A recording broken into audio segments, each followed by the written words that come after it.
الصلاة تنهى عن الفحشاء والمنكر. من همزة ونفخه ونفثه. ونحمد الله العظيم سبحانه وتعالى ونصلي ونسلم على سيدنا محمد صلى الله عليه وسلم إمام أوليائه وسيد أصفياء وخيرات من خلقه. اللهم صل على محمد وعلى آل محمد كما صليت على إبراهيم وعلى آل إبراهيم في العالمين إنك حميد مجيد. اللهم بارك على محمد وعلى آل محمد كما باركت على إبراهيم وعلى آل إبراهيم في العالمين إنك حميد مجيد. وبعد، أيها الإخوة الفضلاء، ما زلنا مع معاني الصلاة. وكنا قد تكلمنا في المرات السابقات عن مسألة الطهارة والوضوء، ثم تكلمنا بعد ذلك عن الأذان، وبعد ذلك الإنسان يخرج من بيته إلى الصلاة فيستشعر أنه لا تخطو له رجل إلا وقد كتب له بها حسنة، ولا تخطو أخرى إلا وقد حط عنه بها سيئة. فرجل بتشيل حسنة، بتشيل سيئة، ورجل بتاخد حسنة بها ترفعك درجة. ثم تصل إلى المسجد فتدخل بالاستغفار والانكسار، فتقول بسم الله والصلاة والسلام على رسول الله، اللهم اغفر لي ذنوبي وافتح لي أبواب رحمتك. فالاستغفار وتطهير النفس يأتي بعد ترداد الأذان، فهو استغفار بعد استغفار بعد استغفار. تدخل المسجد تشرع في الصلاة فتجد أول ما يفجأك في الصلاة التكبير. والتكبير في الحقيقة هو حركة فكرية عقائدية يستجلبها اللسان حينما يردد هذه الكلمة الله أكبر، وبترافق هذه الكلمة حركة فيزيائية، وهو أنك ترفع يديك إلى العلو كهيئة المستسلم. الله أكبر. قال مشايخنا فإذا ما وضعت يديك نزلت مع يديك كل هموم الدنيا. يقول لك ارفع ايدك وانت بتنزلها نزل معها كل هموم الدنيا وكل مشاغلها وكل شهواتها وكل أفكارها وكل طموحاتها، وخليك مع الله الأكبر. وهذه العبارة أريدك أن تتخيل يوم سمعها الصحابة أول مرة. إن شاء الله بعد كده هنبقى نتكلم عن قواطع الصلاة. في أشياء بتضيع مننا الصلاة. من أكتر الأشياء اللي بتضيع مننا الصلاة الألفة، إن العبارات من كتر ما بتتردد فقدت رونقها وبهاءها في قلوبنا. فأكبر حاجة المفروض المسلم يعملها اليومين دول إن يرجع بيها لأيام الصحابة سمعوها أول مرة طرقت هذه الكلمة الله أكبر، أذان أصحاب النبي صلى الله عليه وسلم. كيف استقبلوا هذه الكلمة؟ وإذا علمت سيد الفاضل أن الصلاة معراج حقيقي إلى الروح، معراج حقيقي للروح إلى الله سبحانه وتعالى، فستجد أن هذه الكلمة الله أكبر هي بمثابة دخول الطيارة وربط الأحزمة وغلق الأبواب والاستعداد للإقلاع حتى تصل وتعلو وتحلق في سماء الروحانيات حتى تصل إلى الله سبحانه وتعالى. لذلك النبي صلى الله عليه وسلم قال عن الصلاة، قال تحريمها التكبير وتحليلها التسليم. عشان كده هذه التكبيرة خاصة اللي هي أول تكبيرة في الصلاة، اللي لو العبد ما قالهاش يبقى ما دخلش في الصلاة أصلا، حتى لو أتى بكل أركان الصلاة بعد ذلك وهو ما صلاش، لازم يعيد الصلاة من أول وجديد، وما ينفعش يسجد سجود سهو لو ما كبرش تكبيرة الإحرام. اسمها تكبيرة الإحرام، فهي أشبه ما تكون بالإحرام بالحج. أشبه ما تكون بالإحرام بالإيه؟ بالحج. طيب أنت وأنت في الحج لما بتيجي تحرم بالحج أو تحرم بالعمرة بتنتقل من حال إلى حال، بتنتقل من حال كان بيجوز لك في إنك تعمل أشياء كتير إلى حال يحرم عليك فيه إن أنت تعمل حاجات كتير. فالإحرام هو إحرام بيحرم عليك أشياء وبتفعل فيه أشياء. فتكبيرة الإحرام هي تكبيرة انتقال من الدنيا إلى دار القدس، انتقال من الدنيا إلى الآخرة، انتقال من الأرض إلى السماء، انتقال من الحياة السفلى إلى الفردوس الأعلى. بإيه؟ بهذه التكبيرة، الله أكبر، فتلاقي نفسك روحك انتقلت من دار الفناء إلى دار البقاء. روحك بتنتقل من الدنيا إلى الآخرة، من الأرض إلى السماء، فيعرج بها عروج إيه؟ حقيقي، وبها تستقبل الرب. أول ما تقول الله أكبر ربنا نفسه جل في علاه، فإن الله ينصب وجهه إلى وجه أحدكم في صلاة ما لم يلتفت. فبتكبيرة الإحرام ينصب الله وجهه إلى وجهك. قبلها ما كانش ناصب وجهه إلى وجهك، فلما أنت وقفت قلت الله أكبر بهذه التكبيرة نصب الله وجهه إلى وجهك. فالكون كله بيتغير. انت فاهم ان ايه معناته ان ربنا ينصب وجهه الى وجهك؟ وكل ما خطر ببالك فالله ليس كذلك. فهذه التكبيرة هي البوابة العظمى لفتح ابواب السماء. هي البوابة الايه؟ العظمى لفتح ابواب السماء، وهي المعراج الحقيقي الى الله سبحانه وتعالى. وتلاحظ حاجة، إن هذه التكبيرة جملة انفتاحية منفتحة، يعني إيه؟ لها أول بس ملهاش آخر. وتلاحظ حاجة، إن معظم في اللغة لما بتيجي حاجة على أفعل تفضيل يا بيجي بعدها من يا مضاف إليه، زائد إن غالبا بنبدأ ننتظر بعدها كلام. يعني أنا جيت قلت لك إيه؟ العدو أضعف وسكت. العدو أضعف وسكت. فأنت هتقول هو سكت؟ طب كح؟ طب في حاجة منعته إنه يكمل الكلام؟ هو كان قصده يقول إيه؟ العدو أضعف من أن يتغلب علينا، العدو أضعف من أن يهاجمنا، العدو أضعف من أن هو يفكر أن هو يقرب مننا أو يقرب من الحدود بتاعتنا، العدو أضعف الأعداء اللي إحنا واجهناها في تاريخ حروبنا. فتلاحظ إن كلمة العدو أضعف محتاجة إنك أنت إيه؟ في كلام يتقال بعدها، والكلام اللي هيجي بعدها يا إما بيجي بعده حرف جر، العدو أضعف من الأعداء الآخرين، العدو أضعف من أن يهاجمنا، أو مضاف إليه على الأقل العدو أضعف الأعداء. صح؟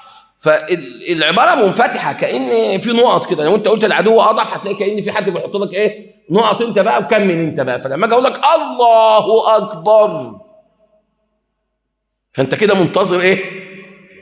أكبر من إيه؟ أكبر من كل شيء، أكبر من الشيطان اللي هيضيع من الصلاة، أكبر من الهم اللي راكبني ومضيع حياتي، أكبر من جار مطلع برج من دماغي، أكبر من المال اللي أنا مضيعه ولا المال اللي أنا عاوز أحصله، أكبر من أي شيء يصرفني عن الصلاة. الله أكبر. تلاحظ إن كما قلت قبل ذلك إن هذه الكلمة علاج لأمرين متضادين. ليه؟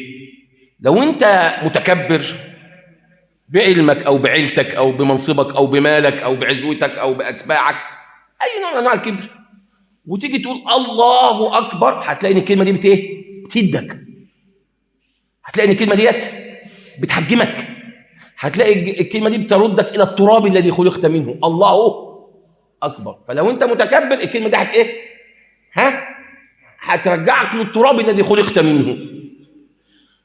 طب ولو أنت ضعيف والهموم ركباك والديون ركباك والأعداء متسلطين عليك، فالله أكبر. فهذه الكلمة تضعف القوي وتقوي الضعيف. هذه الكلمة تعز الذليل وتذل العزيز، فتخليك في الايه؟ في الجادة الوسط، تردك إلى وسطيتك التي خلقها الله، التي خلقك الله عليها، تخليك بني آدم. كلمة الله أكبر،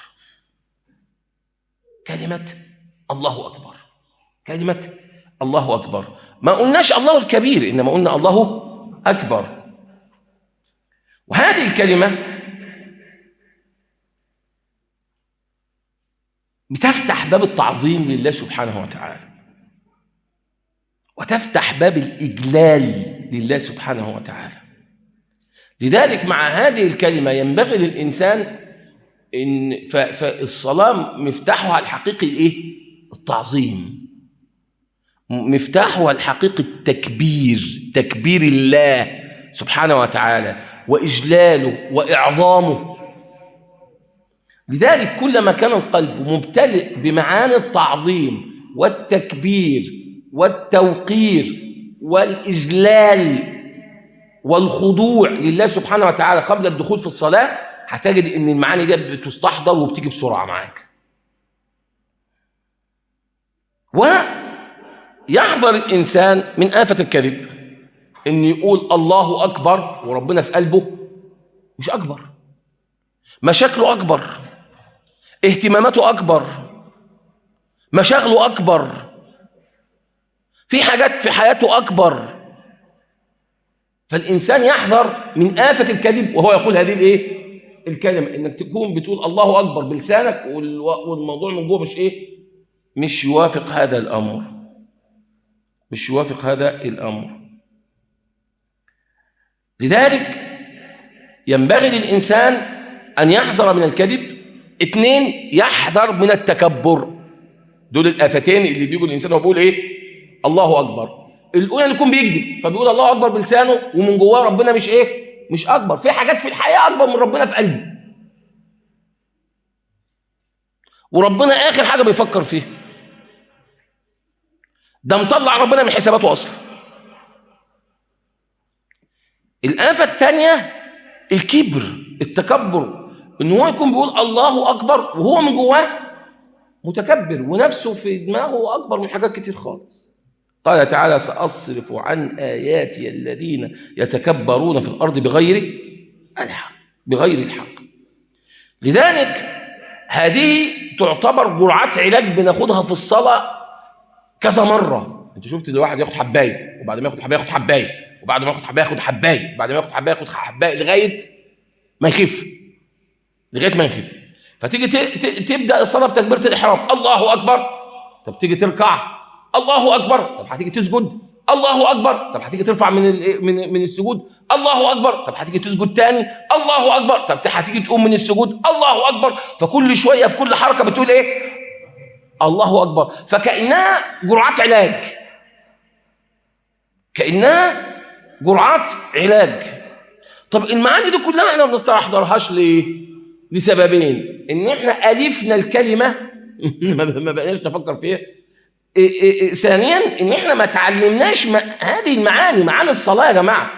انت بعد ما تتعلمها المفروض تعمل ايه بقى؟ تعيشها وتلح بقى على ايه؟ على نفسك. وافتكر قاعدة عظيمة جدا: ان الشيء اذا عظم شق الوصول اليه. ان الشيء اذا عظم، دي قاعدة ذكرها الإمام القرافي رحمة الله عليه، قال إن الشيء إذا عظم شق الوصول إليه. مش كده ربنا قال وإنها لكبيرة؟ وأعظم شيء في الإسلام الصلاة. قال صلى الله عليه وسلم: الصلاة خير موضوع. وقال صلى الله عليه وسلم: واعلموا أن خير أعمالكم الصلاة.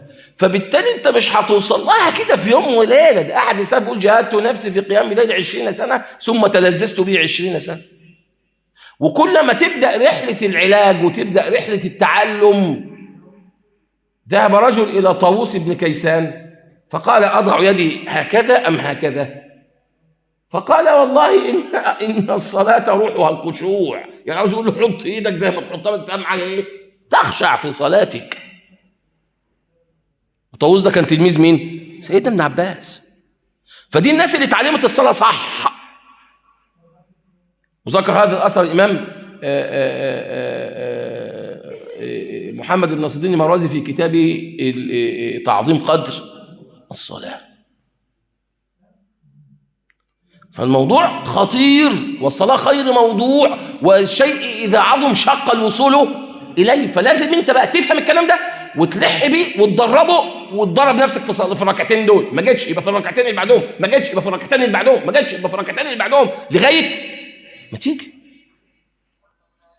مش هتيجي من أول مرة، مش مشكلة، أنا مع الصلاة لغاية ما أموت. النبي صلى الله عليه وسلم آخر كلمة قالها الصلاة الصلاة وما ملكت أيمانكم. وكان أول شيء يا أيها المزمل قم الليل إلا قليلا وقبله فاسجد واقترب. فالنبي صلى الله عليه وسلم بدأ بالصلاة وانتهى بالصلاة. مش عيب خالص إن أنا أبدأ أحسن صلاتي وأنا عندي 60 سنة. مش عيب خالص إن أنا أبدأ أحسن صلاتي وأنا عندي 70 سنة. مش عيب خالص إن أنا أحسن صلاتي وأنا عندي 80 سنة. بس العيب إن أنا ما أحسنهاش لغاية ما أموت وهي غير حسنة فترد فتدخل نار جهنم. قال صلى الله عليه وسلم الحديث صحيح: إن العبد ليصلي 60 سنة ولم تقبل له صلاة. 60 سنة ليه؟ ما ضيعش منها غير ركن واحد بس، لعله يتم ركوعها ولا يتم سجودها، أو يتم سجودها ولا يتم ركوعها. الناس عاوز يقول لك إنك لو ضيعت ركن واحد مش هتقبل لك صلاة، ولو تنيتك تصلي كم؟ 60. طب هو بلغ عنده 12 13، يبقى احنا بنتكلم على واحد عنده 73 سنة وبيصلي وهو عنده 12 13 سنة وقعد 60 سنة، ربنا ما يتقبلوش صلاة. ليه؟ عشان ضيع ركن، يا ضيع السجود يا ضيع الركوع. واحد، ركن واحد. فتخيل بقى اللي بيضيع تكبيرة الإحرام، اللي أصلا بتدخله إيه؟ اللي بتدخله الصلاة. وفي الحديث أنه لا يكتب للعبد من صلاته إلا ما عقل منه. أنت عارف لو سمعنا كلمة الله أكبر زي ما الصحابة سمعوها أول مرة هتفهم معنى الله أكبر. مش كده في أثر، وإن كان في إسناده مقال، قصة في إسنادها ضعف بس مشهورة، قصة سيدنا بلال لما مات رسول الله لم تطلق نفسه أن يعيش في المدينة، فراح ذهب في بلاد الشام، ثم رأى النبي صلى الله عليه وسلم في المنام أن النبي صلى الله عليه وسلم قال له: ما هذا الجفاء؟ إيه اللي أنت فيه؟ يعني ما تجيش مرة؟ فقام جاي واخد بعضه وطار على الإيه؟ على المدينة. لما ذهب إلى المدينة ودخل المسجد تنال الحسن والحسين طبعا ريحانة رسول الله صلى الله عليه وسلم، ولهم دلال على سيدنا بلال، فقالوا له: عزمنا عليك ان انت تدن الفجر، تأذن الايه؟ أذان واحد بس، تأذن الايه؟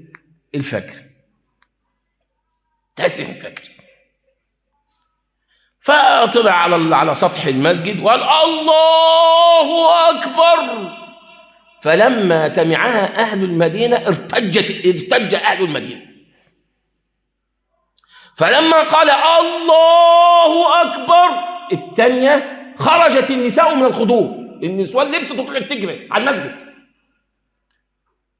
فامتلأ المسجد على بكرة أبيه حتى لم يكن فيه قدم، ورج المسجد بالبكاء لتكبير بلال. رجعهم لأيام مين؟ النبي صلى الله عليه وسلم. فما رؤي أحد في المسجد إلا وهو بكي. ولما الصحابة فتحوا المدينة وسيدنا عمر بقى راح ياخد مفاتيح بيت المقدس، اللهم رده إلينا يا كريم، انصر المسلمين في غزة وإخواننا في غزة، قولوا آمين. فسيدنا عمر راح استلم مفاتيح بيت المقدس، فالصحابة تنوهم وراه وقالوا لازم بقى تخلي سيدنا بلال يدمر. هو أصلا كان قاعد في بلاد الشام بعد وفاة النبي صلى الله عليه وسلم. سيدنا عمر قال له: يا بلال أذن بنا، أذن لنا. فقام بلال وأذن فما أن كبر حتى بكى أصحاب النبي صلى الله عليه وسلم وانتحبوا، وكان أشدهم انتحابا عمر بن الخطاب. وكان أشدهم انتحابا عمر بن الخطاب. ليه؟ رجعهم لأيام النبي صلى الله عليه وسلم. فهي ديت عاوزين نرجع بالكلمات دي لأيام النبي صلى الله عليه وسلم. تخيل واحد طول حياته يا جماعة عايش 40 سنة ما سمعش الكلمة دي في حياته مرة، لا في نثر ولا في شعر، وفجأة سمع نفسه بيقول له الله أكبر. تخيل الله أكبر ده هتعمل بقى في قلبه إيه؟ تخيل واحد عايش 60 سنة وأول مرة يسمع في حياته الحمد لله رب العالمين الرحمن الرحيم مالك يوم الدين إياك نعبد وإياك نستعين. أول مرة تسمع الكلام ده وعيشه، هتسمعه ازاي؟ هيخش قلبك ازاي؟ أحد مسلم بريطاني كان جاي سياحة في مصر وراح الأهرامات وبتاع ومش عارف إيه، وكان من ضمن الحاجات راح مسجد عمرو بن العاص كان مزار سياحي. بيقول في أكتر حاجة شدتني الأذان أثر فيها جدا، هزيني من جوه. وأكتر حاجة هزتني فيه كلمة إيه؟ الله أكبر. بيقول وأنا مش فاهم إيه معنى الكلام اللي بيتقال أصلا. بيقول فدخل راجل فلاح كده عمال اكلمه وهو يبتسم لي، الناس كلها مبتسمه وشوشهم على النور، فعرف ان انا مش مصري، فقام جاي شاور لي على واحد يعني ليه في الانجليزي شويه. فالراجل قاعد يتكلم معايا وقال له انا عاوز اصلي معاك وعاوز اسمع قال له ده اسمه الاذان، احنا دلوقتي في العصر هيدن بقى كمان ساعتين لما المغرب يدن. هو ما بيدنش كده على طول كل حاجه بقى، وبدا يشرح له ان الصلاه عندنا بمواقيت وبتاع. بيقول قعد يكلمني بقى عن الصلاه والاسلام والدين. على اذان المغرب كنت اسلمت ودخلت وصليت المغرب وانا مسلم. فايه اكتر حاجه رجته؟ الله اكبر. هو مش فاهم معناها، وده من الاعجاز التاثيري يا جماعه. اللي مش فاهم معناها بس اول مره يسمعها عملت فيه ايه؟ هزته من جوه. فانا عاوزك ترجع لايام النبي صلى الله عليه وسلم وتحاول تسمع الكلمه دي وتفكر. يا جماعه انا متاكد اقسم بالله العظيم ان ولا واحد فينا فكر في معنى كلمه الله اكبر، مع ان الجمله دي ممكن تغير حياتك، لان كل واحد في حياتنا عنده مشكله والهموم راكباه، وكل واحد في حياتنا في قله في دماغه. كلمه الله اكبر هتزيل وتزيح كل الايه الهموم ديت. وبعد كده بقى تبدا تخش على الدعاء الاستفتاح. طيب ناخده المره القادمه ان شاء الله. سبحانك اللهم وبحمدك نشهد ان لا اله الا انت نستغفرك ونتوب اليك.